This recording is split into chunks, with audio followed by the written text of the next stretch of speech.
Welcome to our channel. तो आप सभी का एक नए वीडियो में स्वागत है। ये जो वीडियो है आप बहुत इंपॉर्टेंट होने वाली है। इस वीडियो में हम लोग देखने वाले हैं क्लास 12 हिंदी साहित्य का एक मोस्ट इंपॉर्टेंट जीवन परिचय जैनिन कुमार जी का।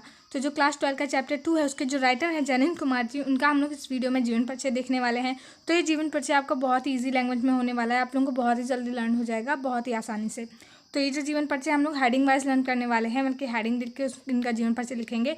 तो अगर जो ऐसे एग्जाम में लिखते हैं तो आपको अच्छे मार्क्स मिलेंगे। तो चलिए स्टार्ट करते हैं। सबसे पहले हम उनका जन्म देखेंगे। तो जो इनका जन्म हुआ था वो देख लेते हैं।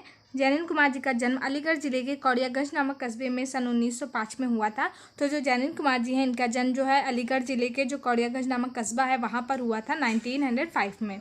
उनके घर का नाम आनंदी लाल था, मतलब कि जब ये छोटे थे तो इनका घर का नाम आनंदी लाल था। बचपन में ही इनके माता पिता नहीं, सिर्फ इनके पिता का देहांत हो गया था और इनका जो पालन पोषण था इनकी माता ने किया था। आगे बढ़ते हैं। इसके बाद आ जाता है शिक्षा। इनकी शिक्षा कहाँ हुई थी देख लेते हैं। इनकी प्रारंभिक शिक्षा हसीनापुर के गुरुकुल में हुई थी। सन 1919 में इन्होंने मैट्रिक की परीक्षा पंजाब से उत्तीर्ण की थी। इनकी उच्च शिक्षा काशी विश्वविद्यालय से हुई थी। इन्होंने 1921 ईस्वी में पढ़ाई छोड़कर कांग्रेस में असहयोग आंदोलन में भाग ले लिया था। तो ये था इनका शिक्षा से संबंधित कुछ। आगे बढ़ते हैं। अब आ जाती हैं इनकी प्रमुख कृतियाँ। इनकी कृतियाँ क्या थी। इनकी पहली कहानी खेल विशाल भारत में सन 1928 में प्रकाशित हुई थी। बल्कि खेल इनकी जो कहानी है, जो इनकी फर्स्ट जो है स्टोरी थी, वो जो है वो विशाल भारत में प्रकाशित हुई थी 1928 में। और परख जो इनका उपन्यास है, इनका एक उपन्यास है परख, इस पर इनको अकादमी पुरस्कार जो है वो मिला था। तो सबसे पहले इनके उपन्यास देख लेते हैं। परख, सुनीता, त्यागपथ, कल्याणी, विवर्त, सुखदा, व्यतीत, जयवर्धन, मुक्तिबोध, ये सारे कुछ इनके प्रमुख उपन्यास थे। नेक्स्ट है हमारा कहानी। इनकी जो प्रमुख कहानी थी वो है फांसी, जयसंधि, वातायन, नीलम देश की राजकन्या, एक रात, दो चिड़िया, पाजेब, ये सारी कुछ बहुत इंपॉर्टेंट है। ये जैनिन कुमार जी की कहानियाँ हैं। उसके बाद आ जाते हैं संस्मरण। तो इन्होंने एक संस्मरण लिखा है ये और वे। निबंध संग्रह इनके कौन से हैं। प्रस्तुत प्रश्न, जड़ की बात, पूर्वोदय, साहित्य का श्रेय और प्रेम, मंथन, सोच विचार, काम, प्रेम और परिवार, ये इनके कुछ निबंध संग्रह हैं। उसके बाद आते हैं अनुदित संग्रह। इसमें आ जाता है मंदाकिनी, पाप और प्रकाश, प्रेम और परिवार। तो ये इनकी कुछ मोस्ट इंपॉर्टेंट कृतियाँ थी जो कि आपके लिए बहुत इंपॉर्टेंट है। इन सभी को लर्न कर लीजिएगा।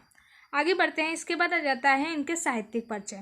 साहित्यिक परिचय भी आपके एग्जाम में पूछा जाता है। अलग से साहित्यिक परिचय देते हुए इनकी काव्य कृतियों को ले कीजिए या फिर इनका जीवन परिचय देते हुए इनकी काव्य कृतियों को ले कीजिए। तो अब हम लोग देखने वाले हैं इनका साहित्यिक परिचय। जैनिन कुमार जी की साहित्यिक सेवा का बहुत अधिक क्षेत्र विस्तृत है, बल्कि जैनिन कुमार जी ने साहित्य के क्षेत्र में बहुत ही ज़्यादा कार्य किए हैं।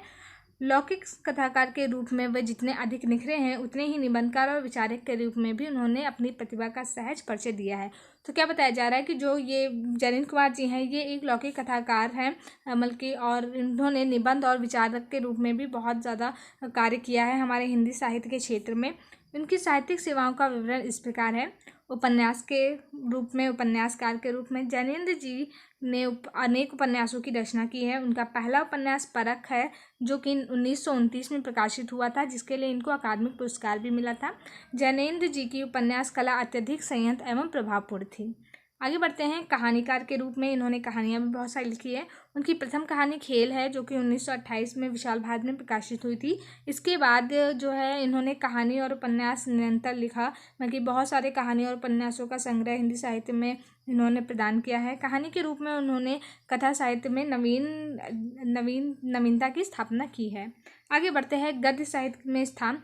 तो जैनिन जी के मनोविज्ञान प्रधान कहानियों और उपन्यासों की एक धारा को प्रारंभ किया है, मतलब जो जैनिन कुमार जी थे इन्होंने मनोवैज्ञानिक ढंग से कहानियों और उपन्यासों की रचना की है। निबंध में उनका दार्शनिक चिंतन के रूप में दृष्टिगोचर होता है। तो ये सारा उनका कुछ साहित्यिक परिचय था। इसके बाद आ जाता है इनकी भाषा शैली। चलिए देख लेते हैं। जैनिन जी की भाषा में ओज, यहाँ पे ओज होना चाहिए था, ओज, प्रवाह और चमत्कार है। मतलब कि जो इनकी भाषा है वो बहुत ज़्यादा ओजपूर्ण, प्रवाहपूर्ण और चमत्कारिक है।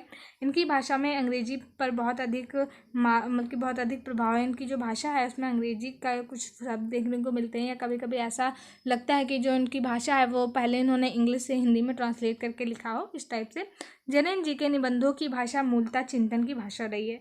जैनिन जी की शैली अनेक रूप धारणी है। प्रायः प्रत्येक रचना में उनका नया रूप है, मतलब कि जो जैनिन कुमार जी ने शैली अपनाई है वो अलग अलग शैली अपनाई है, मतलब कि कभी किसी रचना में अलग शैली, कभी किसी रचना में अलग शैली। उन्होंने विचारात्मक शैली का प्रयोग किया है। इनकी कथा साहित्य व्यंग प्रधान शैली का अच्छा उदाहरण है। तो ये सारा कुछ इनकी शैली और भाषा है। उसके बाद इनका निधन यहाँ पे मिस हो गया है। तो जो जैनिंद्र कुमार जी हैं, इनका निधन 1988 में हो गया था, मतलब 1988 ईस्वी में जैनिंद्र कुमार जी का निधन हो गया था। तो ये था इनका मोस्ट इंपॉर्टेंट जीवन परिचय। आई होप आप लोगों को समझ में आ गया होगा। ये बिल्कुल ही ईजी लैंग्वेज में है, आपको बहुत आसानी से समझ में आ गया होगा और ये आप इसे भी लर्न भी कर सकते हैं। तो अगर जो आपको ये वीडियो अच्छी लगी तो प्लीज़ से लाइक कर दीजिएगा। मिलते हैं मैं नेक्स्ट वीडियो में। Thank you.